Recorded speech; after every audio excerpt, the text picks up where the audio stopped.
Willow Creek was a quiet town, known for its close-knit community. But everything changed on November 12, 2010, when Diane Evans, a 34-year-old elementary school teacher, disappeared without a trace. A bright future ahead. Diane was a beloved figure in the community, known for her kindness and dedication to teaching. She was starting fresh after a recent divorce from her high school sweetheart, Eric Evans. Despite the split, friends said Diane seemed optimistic and eager to embrace her newfound independence. On the day of her disappearance, Diane followed her usual routine. She attended a parent-teacher conference, grabbed coffee at a local cafe, and texted her best friend around 6:30 p.m., saying, "Just got home. Let's catch up this weekend." It was the last anyone heard from her, a missing teacher. When Diane failed to show up for work the next day, her colleagues contacted the police. Officers conducting a welfare check found her home locked and her car parked outside. Her phone and purse were missing, but an untouched coffee cup sat on the kitchen counter. Neighbors reported seeing a dark sedan parked near Diane's house around 7:00 p.m. the previous evening.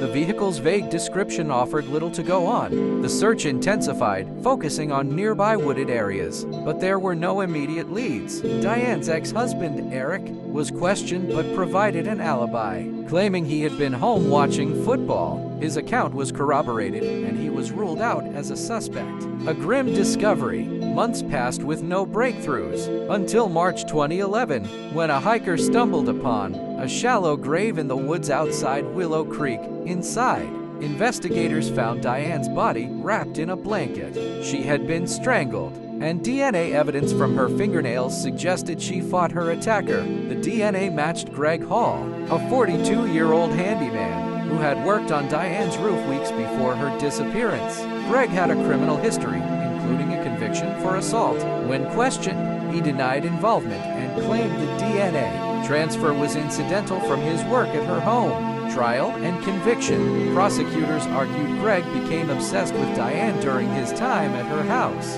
They theorized he confronted her at her home on November 12th, and when she resisted his advances, he killed her in a rage and hastily buried her body. Greg's defense argued the DNA evidence was circumstantial and highlighted the lack of witnesses or direct physical evidence tying him to the murder. Despite their efforts, Greg was convicted of second-degree murder and sentenced to life in prison. Lingering doubts. Though Greg's conviction brought closure to some, unanswered questions remained. Diane's best friend revealed she had been receiving threatening anonymous messages in the weeks leading up to her death. The messages were never traced, leaving some to wonder if Greg acted alone or if the real story of Diane's murder is still untold.